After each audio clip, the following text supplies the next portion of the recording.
Hello everyone. কোর্টে গিয়ে যেমন মানুষ বলে যে যাহা বলিব সত্য বলিব, সত্য বলিয়া মিথ্যা বলিব না, ঠিক সেরকমই ব্যাপার হয়ে গেছে যে একটি বৈধ ভোটারও যেন বাদ না যায়, বা ধর্মনিরপেক্ষতা এর সম্পূর্ণটাই একটা নীতিবাক্যে পরিণত হয়েছে। ভোটার তালিকার নিবিড় সংশোধনের নাম করে মানুষের একটা গোছানো সংসারে এইভাবে বিপদ ডেকে আনবে, সেটা এখনই কিন্তু মানুষ বুঝতে পারছে। যে সমস্ত মানুষের আন্ডার অ্যাডজুডিকেশনে ছিল, তাদের মধ্যে প্রথম সাপ্লিমেন্টারি লিস্ট প্রকাশিত হওয়ার পর মানুষের ভয় কিন্তু আরও বেড়ে গেছে যে কি হবে কি হবে। সঠিক তথ্য থাকা সত্ত্বেও, সঠিক কাগজ থাকা সত্ত্বেও তাদেরকে ইচ্ছাকৃতভাবে আন্ডার অ্যাডজুডিকেশনে রাখা হয়েছে এবং সেখান থেকে বাদ দেওয়ার পরিকল্পনা চলছে। বসিরহাটের মতো একটা জায়গায় 340 জন ভোটার, 340 জনেরই নাম ডিলিট হয়ে গেছে। সবাই কিন্তু আন্ডার অ্যাডজুডিকেশনে ছিল। তো আমার এখানে প্রশ্ন, 340 জনাই কি অবৈধ? সঙ্গে বিএলও?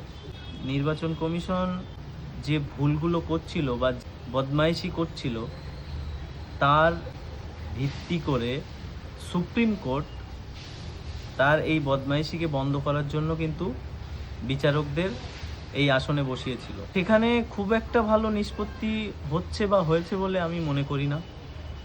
সেখানেও কিন্তু প্রচুর বৈধ ভোটারের নাম ডিলিট হচ্ছে। তাহলে তারা কিভাবে ভেরিফিকেশন করছে? মানুষ যে ইলেকশন কমিশনের উপর থেকে বিশ্বাস উঠে গিয়ে ভারতবর্ষের মহামান্য সুপ্রিম কোর্টের উপর আস্থা এনেছিল, সেই আস্থার কি সঠিক মূল্য তারা দিতে পারছে? সবই কিন্তু বৈধ ভোটার। তো প্রথম সাপ্লিমেন্টারি তালিকা প্রকাশিত হওয়ার পর একটা আন্দাজ করা গেছে 60 লক্ষ যে ভোটারের নাম আন্ডার অ্যাডজুডিকেশনে রাখা হয়েছিল, সেখান থেকে কিন্তু প্রায় 20 লক্ষেরও বেশি ভোটারের নাম বাদ যাবে। তারা সবাই কি অবৈধ ভোটার, বা তাদের কাগজ নেই? এই প্রথম ভারতবর্ষের ইতিহাসে ভোটে মেয়ে ভোট দেবে, মা দিতে পারবে না, বাবা ভোট দেবে, ছেলে দিতে পারবে না। এটা কেমন বিচার? গতকাল যাদের প্রথম 28 তারিখের ভোটার লিস্ট থেকে যারা ডিলিট হয়েছিল, তাদের সঙ্গে নতুন ভোটার যারা আবেদন করেছিল 18 বছর হয়েছে, তাদের হিয়ারিং হয়েছে। সেখানে আমি সকাল 10টা থেকে সন্ধ্যা পর্যন্ত উপস্থিত ছিলাম। তো